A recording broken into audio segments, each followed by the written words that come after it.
Thanksgiving didn't start with turkey, prayers, or Plymouth Rock hero shots. It started with marketing, misquotes, and a 3-day chaos feast that textbooks airbrushed clean. In this video, we rip through 40 of the biggest lies about Thanksgiving history. What really happened, who rewrote it, and why your school pageant costume was basically fan fiction. 1. Every American schoolchild learns about it.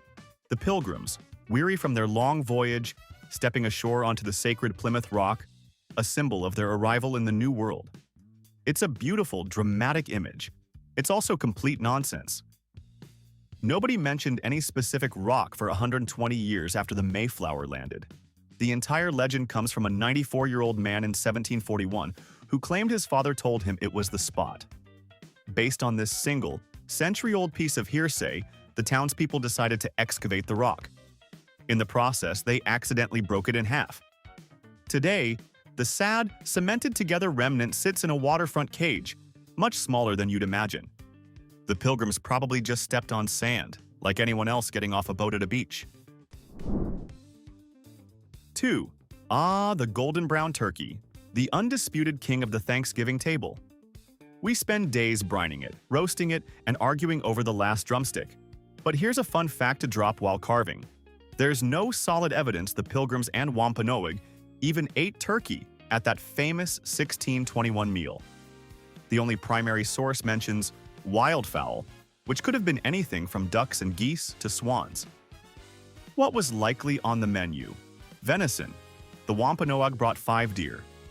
Also a bounty of seafood like eels, lobster, and clams, which were considered peasant food back then. Imagine telling your family you're skipping the turkey for some boiled eel and lobster. Suddenly, your dry turkey doesn't seem so bad, does it? 3. What's Thanksgiving without a glistening jellied cylinder of cranberry sauce sliding out of a can or a perfect slice of pumpkin pie? Well, the first one was exactly that. Cranberry sauce as we know it would have been impossible. The Pilgrims had run out of sugar by November 1621. While they had cranberries, they would have been an incredibly tart, unpalatable garnish at best. And pumpkin pie? Forget it. They had no butter or wheat flour to make a crust, and likely no oven to bake it in anyway. If they ate pumpkin, it was probably a sad boiled mash, maybe hollowed out and filled with milk and honey to make a sort of custard. It sounds less like a festive dessert and more like something you'd feed a baby, or an enemy. 4. Here's a simple one that undoes the entire brand. The people at that feast never once called themselves Pilgrims. It was a term they never used for themselves. They identified as separatists or saints, and later, survivors of the first winter were known as the Old Comers, or forefathers. The word Pilgrims wasn't attached to them until over 200 years later, when a Boston clergyman rediscovered a manuscript that used the term once to describe their departure from Holland. It sounded poetic and noble, so it stuck. They went from being religious dissidents to having a famous brand name they never even knew they had. History is all about marketing, isn't it? 5. We think of the first Thanksgiving as a formal, pious affair, full of prayer and quiet reflection. But calling the 1621 Harvest Festival a Thanksgiving would have horrified a Pilgrim. To them, a day of Thanksgiving was a solemn religious event spent fasting and praying in church to thank God for a specific blessing, like the end of a drought. The 1621 event, by contrast, was a 3-day secular party. It involved feasting, drinking, playing games, and firing off muskets. It was less a church service and more a 17th-century block party to celebrate a successful harvest. The Wampanoag, who were also there, were certainly not observing a Puritan religious holiday. It was a harvest festival, plain and simple. 6. Here's a blow to Massachusetts' ego. The Pilgrims weren't even the first English colonists to hold a Thanksgiving ceremony in America. That honor belongs to a group of settlers in Virginia. According to historical records, one of the earliest recorded English Thanksgiving observances took place on December 4, 1619, a full 2 years before the Pilgrims' party, when colonists at Berkeley Hundred held a service of thanks as mandated by their charter. Unlike the Pilgrims' 3-day food and musket festival, this was a purely religious event. So, a solemn prayer service in Virginia gets the historical footnote, while the Pilgrims' boozy harvest party gets all the credit. 7. Ben Franklin wanted the turkey to be the national bird instead of the bald eagle. This beloved fun fact is a complete exaggeration. Franklin never publicly proposed the turkey as the national bird. In a private letter to his daughter, he complained that the design for the bald eagle on a new medal looked more like a turkey. He then joked that the bald eagle has a bad moral character, and that the turkey was a more respectable bird. It was a witty jab in a private letter, not a serious political campaign. America never actually held a vote on it. 8. We love the quaint tradition of the president pardoning a turkey. The story usually credits this to Abraham Lincoln being kind to his son's pet. That's a myth. The modern ceremony is pure, unadulterated political theater from the 20th century. While some presidents were gifted turkeys, the official, annual pardoning spectacle was solidified by George H.W. Bush in 1989. He did it to deflect questions from reporters about his administration and make light of animal rights activists who were picketing the White House. So, that heartwarming moment you see on TV wasn't born from compassion, but from a clever president trying to change the subject during a press conference. 9. For decades, Thanksgiving was reliably the last Thursday in November. A sacred, immovable date, right? Wrong. In 1939, President Franklin D. Roosevelt decided to mess with it for the most American reason imaginable: money. Retailers complained that a late Thanksgiving shortened the Christmas shopping season. So FDR just casually moved the holiday up a week to boost the economy. The country erupted in chaos. A third of the states refused to comply, leading to a bizarre 2-year period where America had 2 different Thanksgivings. Republicans called it an insult to the memory of Lincoln. People called the new date Franksgiving. The tradition was so sacred that it could be rescheduled to sell more toasters. 10. Think the Macy's Thanksgiving Day Parade has always been about giant, friendly balloons? The original event in 1924 was far more chaotic and, frankly, terrifying. Instead of inflatable cartoon characters, the parade featured live animals borrowed from the Central Park Zoo. We're talking bears, elephants, monkeys, and camels being paraded down the streets of Manhattan, surrounded by crowds of screaming people. It was an insurance nightmare waiting to happen. Unsurprisingly, the animals were often spooked by the crowds. After just a few years of this madness, they were wisely replaced by the much more predictable and less likely to maul a spectator giant balloons. 11. Think your sweet potato casserole with marshmallows is a cherished tradition from yesteryear? It's about as traditional as a smartphone. That gooey, orange concoction was invented in a corporate test kitchen in 1917 by the company that made Angelus marshmallows. They published the recipe as a marketing ploy to convince Americans to eat marshmallows as an everyday ingredient, not just a candy. And that green bean casserole with fried onions? Another corporate masterpiece, invented in the Campbell's Soup Test Kitchen in 1955 to sell more cream of mushroom soup. Your most beloved Thanksgiving side dishes aren't heirlooms. They are brilliant, decades-old advertising campaigns you willingly cook every year. 12. Why is football the official sport of Thanksgiving? Did the Pilgrims and Wampanoag toss around a pigskin after dinner? Not quite. The tradition is barely 150 years old and has its roots in bitter, upper-crust college rivalries. In 1876, Yale and Princeton decided to hold their championship football game on Thanksgiving Day in New York City. It became an annual social event for the elite. The professional leagues saw the marketing potential of a captive audience, full of food and looking for a distraction from their relatives, and the tradition was born. It has absolutely nothing to do with the Pilgrims and everything to do with 19th century Ivy League bragging rights. 13. Close your eyes and picture a pilgrim. You're probably seeing a sad-looking fellow in head-to-toe black, topped with a comically large buckled hat, right? Well, you can thank 19th century artists for that drab, Puritan goth fantasy. They wanted to portray the Pilgrims as stern and pious, so they gave them a wardrobe makeover that screamed, "No fun allowed." Historical records, however, tell a much more colorful story. wills, and inventories from the time-list clothing in vibrant shades of red, blue, green, and yellow. As for those iconic buckles on their hats and shoes, pure fiction. They became fashionable decades later. The Pilgrims used simple leather laces, which aren't nearly as exciting for a school pageant costume, are they? 14. Picture the classic Thanksgiving painting. Families gathered around a table, politely passing dishes. Now, let's add a historically accurate detail: the absence of forks. Forks were uncommon and often mocked as finicky imports from Italy, seen as an overly fussy tool for men. The Pilgrims ate with a knife, a spoon, and their hands. That first feast was a messy, greasy affair of tearing meat, stabbing chunks with the tips of their knives, and scooping up everything else with a spoon or a piece of bread.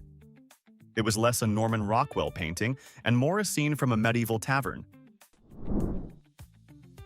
15. The Mayflower Compact is often hailed as this noble, forward-thinking blueprint for American democracy. In reality, it was a hastily scribbled legal document born from sheer panic. You see, when they landed far north of their intended destination, the non-religious passengers, the strangers, argued that the original contract was void. Seeing the potential for total anarchy, the Pilgrim leaders drafted the compact to bind the group together. It wasn't a philosophical statement on liberty. It was a desperate, legally questionable maneuver to prevent half their workforce from abandoning them on a frozen coast.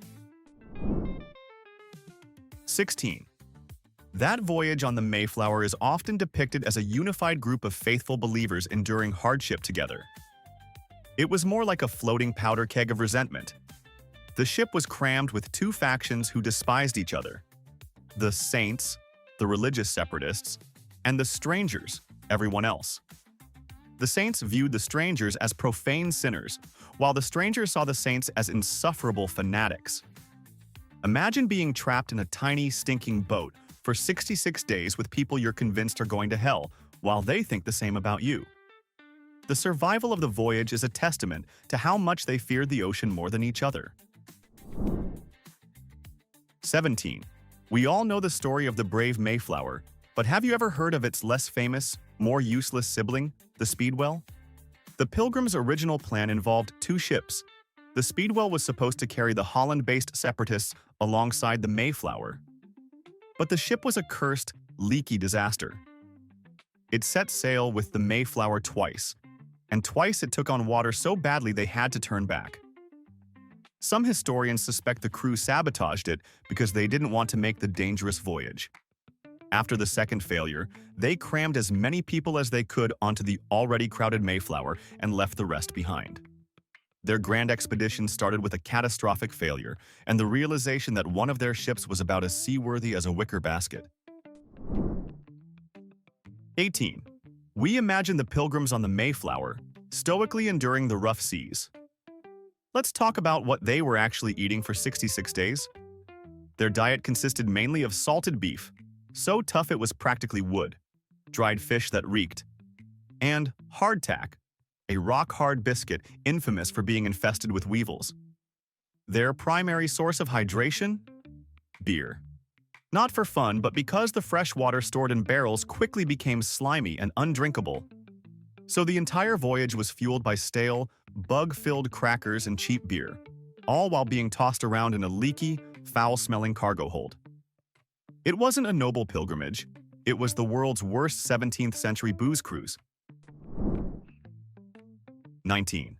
We know the Mayflower was crowded, but the physical reality was a claustrophobic nightmare. The ceiling height in the passenger area was likely around 5 feet, meaning most adults couldn't stand up straight for the entire 66-day journey. There was no privacy, none. People slept, ate, got sick, and relieved themselves in a cramped, perpetually damp space, surrounded by the constant groans of the seasick and the coughing of the diseased. It was less like a historic voyage and more like being trapped in a dark, stinking, undersized escape room with 100 people you hate, with the exit being a frozen wilderness where you'll probably die.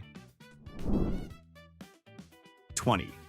The most pervasive lie is the image of the 1621 feast as the start of a beautiful, lasting friendship. That peaceful dinner was less a beginning and more a brief, tense intermission. The fragile alliance between the colonists and the Wampanoag was born of mutual desperation, not mutual affection. That dinner didn't rewrite reality.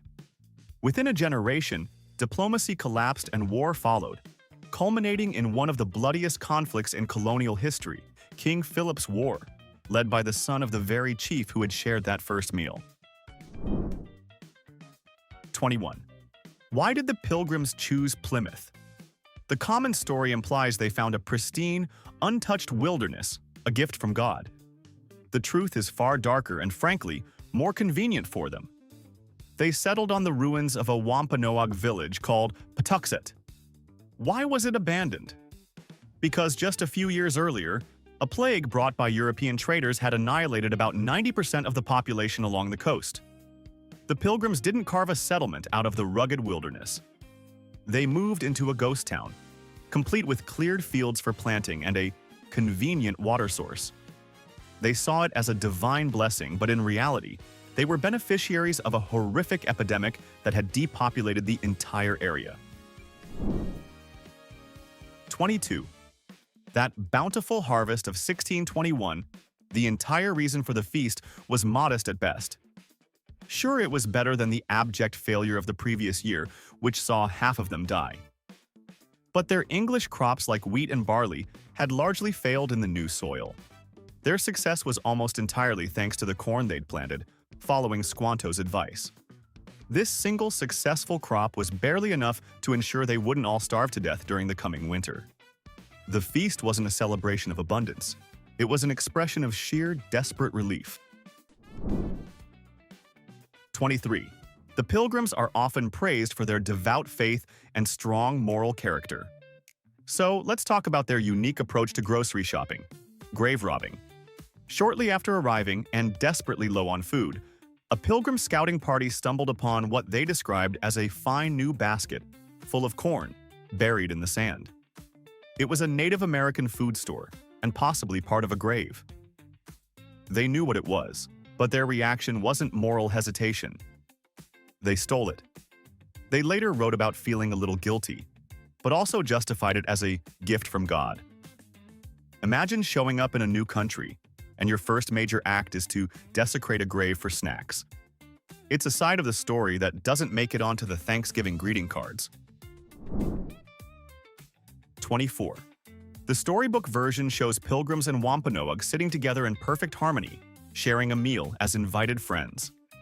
It's a lovely thought, but the reality was likely far more tense. The Wampanoag didn't get a neatly written invitation card. Instead, about 90 of their warriors showed up, armed, after hearing the Pilgrims firing their muskets and cannons in a rowdy celebration. Massasoit, the Wampanoag leader, probably thought the colonists were either under attack or preparing to attack them. Their arrival was less a friendly dinner visit and more a heavily armed "what the hell is going on over here" mission.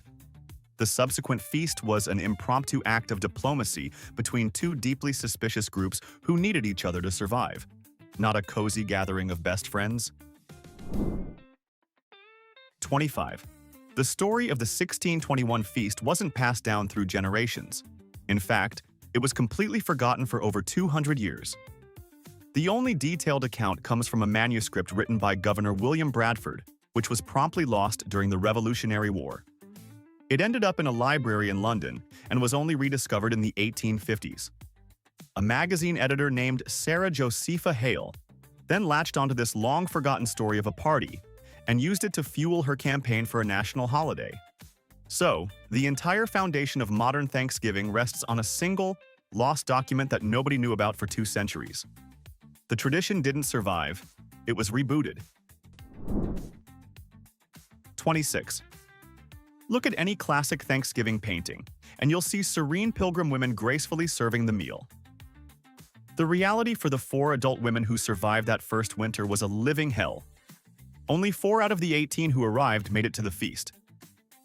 These 4 women were tasked with cooking and preparing food for the 50 remaining male colonists and the 90 Wampanoag men who showed up. That's 4 women serving a meal for about 140 people, with 17th century technology. They weren't serene hostesses, they were brutally overworked survivors, trapped in a relentless cycle of domestic servitude with no days off. 27. The Pilgrims came to America to become Americans, right? The first ones? Absolutely not. They would have been horrified by that idea. They were fanatically English. They left Holland because they feared their children were becoming too Dutch. Their entire goal was to create a society that was purely English, just with their brand of religion. They saw themselves as loyal subjects of the King of England, operating under a patent from an English trading company. The concept of a separate American identity didn't exist and would have been considered treason. They weren't building a new nation. They were trying to build a better, more judgmental version of the one they'd left behind. 28. There's a persistent myth that the Pilgrims arrived in an untouched, empty wilderness, a blank slate gifted to them by God. This is the foundational lie of American expansion. They didn't land on an empty continent. They landed in the middle of a complex civilization they were too arrogant to even recognize. The land had been shaped for millennia, with managed forests, established trade routes, and sophisticated political territories. The Pilgrims weren't pioneers seeing nature for the first time. They were like someone stumbling into the middle of Tokyo and thinking, "Wow, what a great empty space to build my little hut." 29. The Pilgrims' first winter was a festival of filth and disease. Crammed into small, crude shelters, they endured scurvy, pneumonia, and tuberculosis. With no concept of modern sanitation, their settlement was likely a cesspool of human waste and bacteria. Medical care was minimal. Their physician, Samuel Fuller, could do little against the rampant scurvy and infections that tore through the colony. That first winter, they weren't just dying. They were dying slowly, painfully, and in a truly disgusting environment. 30. A community founded on unshakable faith and moral purity, right? Well, it took them less than a decade to start murdering each other over petty arguments. The colony's first murderer wasn't a native or an outsider. It was John Billington, an original Mayflower passenger. Billington, known as a general pain in the neck, got into a feud with a neighbor, a classic get-off-my-lawn dispute. His solution wasn't prayer or quiet contemplation. It was to grab his musket and shoot the man dead. So much for building a new Jerusalem. They barely managed to build a functioning neighborhood without a homicide. 31. The image of the Pilgrim is of a rugged frontiersman, a master of his musket, capable of hunting and defending his family. The truth is, they were terrible shots. Their weapons were heavy, wildly inaccurate matchlock muskets that were slow to load and nearly useless in wet weather. During their first encounter with a group of Nauset natives, a frantic firefight erupted. The Pilgrims fired a barrage of shots, making a ton of noise and smoke. The result? Absolutely no one was hit on either side. It was less a deadly battle and more a chaotic, clumsy display of firing wildly into the woods. They were lucky the natives seemed just as interested in getting away from the noise as they were in fighting. 32. We picture the Pilgrims' leadership as a council of wise, pious elders. But their chief of security, Miles Standish, was a professional soldier with a brutal streak. Standish was not a separatist. He was a mercenary they hired for his skills in violence. Fearing a potential attack from another tribe, Standish didn't wait for diplomacy. He orchestrated a lethal preemptive strike on local leaders, luring them into a meeting under false pretenses. The aftermath was then displayed as a stark warning to anyone else who might challenge the colony. It was a brutal message of force, not friendship. 33. Thanksgiving has always been about bringing everyone together. This is a modern, sanitized fantasy. In the late 19th and early 20th centuries, the holiday was weaponized by the Protestant upper class as a tool for Americanization and a subtle jab at new immigrants. Celebrating Thanksgiving in the correct way, with a turkey, a specific set of foods, and quiet family piety, was promoted as a way to distinguish real Americans from the waves of Irish, Italian, and Jewish immigrants, whose cultures were seen as foreign and suspect. The holiday wasn't about welcoming newcomers. It was a form of cultural gatekeeping, a passive-aggressive way of saying, "You're not one of us until you celebrate exactly like us." 34. After Lincoln declared Thanksgiving a national holiday, you'd think the whole country joyfully embraced it. Not even close. For decades after the Civil War, many Southerners actively rejected it. They viewed Thanksgiving as a Yankee holiday, a celebration imposed upon them by their northern conquerors. Celebrating it felt like endorsing the very culture that had defeated them. Newspapers in the South often ignored the proclamation or actively mocked the tradition. It took generations for the holiday to shed its political baggage and be widely accepted across the entire country. The unifying holiday was, for many, just another bitter reminder of who won the war. 35. The legend suggests the Pilgrims landed, got off the boat, and started building their colony. The pathetic reality is that after arriving in December, they were so inept and unprepared for the winter that most of them continued living on the Mayflower for months. They rowed to shore to work during the day and then returned to the foul, disease-ridden ship at night. The colony wasn't a settlement, it was a floating coffin anchored in a frozen harbor. Half of them died that winter, many without ever having spent a single night in a proper shelter on the land they had crossed an ocean to reach. 36. The Pilgrims are painted as a unified congregation on a holy mission. But a significant portion of the passengers were indentured servants who were essentially human cargo. They weren't there for religious freedom. They were there because they were legally bound to work for their masters for years in exchange for passage. Some were children, sold into service. They had no say in the journey and were treated as property. So, for every pious saint praying for deliverance, there was a miserable servant who was probably just praying for their contract to end so they could finally escape these insufferable religious fanatics. 37. We see the 1621 feast as a meeting of equals. This is laughable when you look at the numbers. The power dynamic was massively skewed. The Pilgrims were a fragile group of about 50 starving survivors, many of them sick. The Wampanoag, according to contemporary accounts, showed up with 90 healthy armed warriors. The English were on foreign soil, weak and vulnerable. The Wampanoag were on their own land, militarily superior, and knew the territory. The feast wasn't the Pilgrims generously hosting their neighbors. It was a powerful local tribe assessing a strange group of refugees who had just washed up on their shores. 38. The idea that Thanksgiving is some ancient, unbroken tradition passed down from the Pilgrims is a comforting lie we tell ourselves over turkey. The truth? It was a calculated political move during America's bloodiest war. For centuries, Thanksgiving was a sporadic local affair. It took Abraham Lincoln, in the midst of the Civil War in 1863, to make it a national holiday. Why? He needed to boost morale and foster a sense of national unity while the country was literally tearing itself apart. So, the holiday you celebrate wasn't born out of peaceful gratitude. It was forged in the crucible of civil war as a piece of brilliant political propaganda. Every slice of pumpkin pie comes with a side of 19th century nation-building strategy. 39.